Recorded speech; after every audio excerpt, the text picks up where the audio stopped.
Hey everyone, I'm David Vonderhaar, Studio Design Director at Treyarch, and this is the first of our new developer updates. We want to take some time to speak to the community about the philosophy behind the design decisions of Black Ops 4, and we'll be doing more of these going forward. Operation Grand Heist is now live, and we will have content drops throughout to keep the game fresh.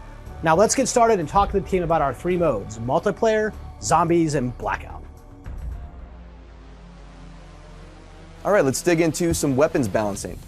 So let's start with the Titan. We got a lot of feedback about the Titan from the community. Thank you for all of that. It matches up to what we're seeing here, so as a result, we're making some changes.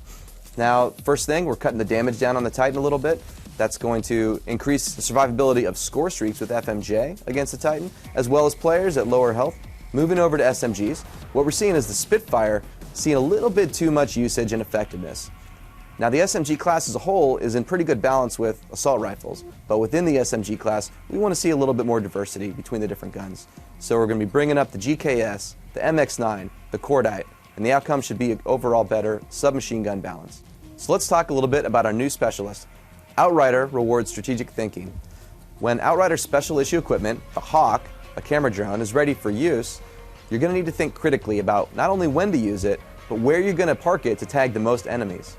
Now when you do this, that's going to slow Outrider down temporarily, but it provides a huge power spike as a reward.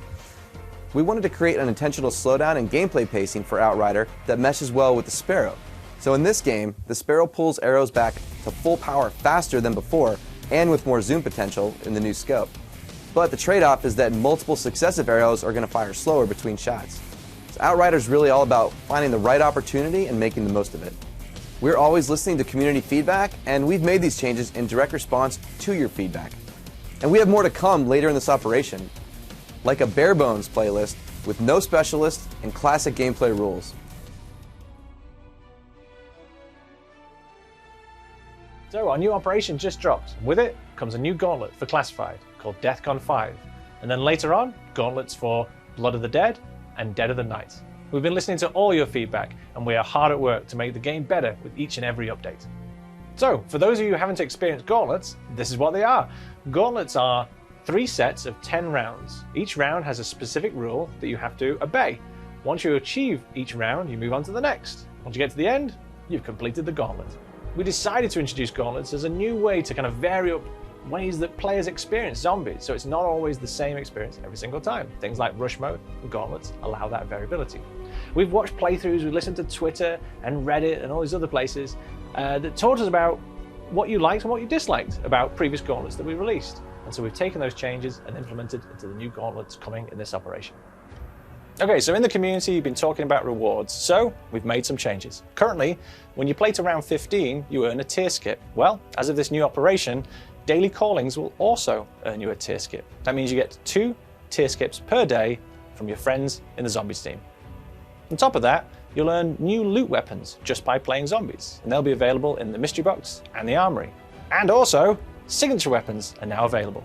Okay, a note out to the high round community. When we set out to create Black Ops 4, we actually lifted the cap limit to 1024. Unfortunately, some stability issues were getting in the way, and although we've been checking in fixes, we're going to continue to check in fixes and changes to allow you to reach those high goals. So even more is coming to the operation in the near future, things like host migration. This means that when you're playing in a public game and that pesky player drops out, the game will continue to run. Also, server ports. When you're playing with your friends, you can pause the game to go for that much needed bathroom break. And this will also apply to split screen, allowing you to pause a split screen game. So thank you very much for all your feedback. Keep the comments coming. Keep playing Black Ops 4, and we'll see you very soon. Let's talk about Blackout and some of the philosophy behind all of our new updates in Operation Grand Heist. For starters, we knew people would play a lot of Blackout, and lots of players have achieved max rank. But the real grind starts right now. Blackout Prestige is here with 10 new Prestige ranks and the badass rank icons and calling cards to go with them. Now, along with Prestige, players will find themselves earning more merits more often. We've extended the merit earning, so solo and duo players will earn merits up to the top 25. This change means that about half the players in any game are going to play and earn merits. And we did this because of your feedback that it can feel hard to rank up. In addition, we made some improvements to the merit system. For example, what used to reward 100 merits will now reward 1,000 merits, and the progression system scales with that.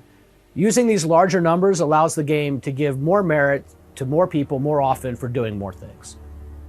We have got some awesome quality of life improvements in this operation. For starters, in the quick equip menu, items of the same type will now only appear once, like they do in the stash UI. So this uses less space to show you more things. We've added the ability to instantly swap attachments from the gun you're holding to the gun you pick up. Swap and attach. No more stripping items on the fly. Pick up and equip now also works for equipment and health items. Now you can grab that trauma kit and use it immediately. This is just the beginning. Blackout will be continuously updated throughout this operation. We will have even more game modes on the way, like hardcore, and we'll do more weapons and we'll do more equipment. Now we're excited for this operation and we'll be talking to you like this more often. Thanks for playing. See you online.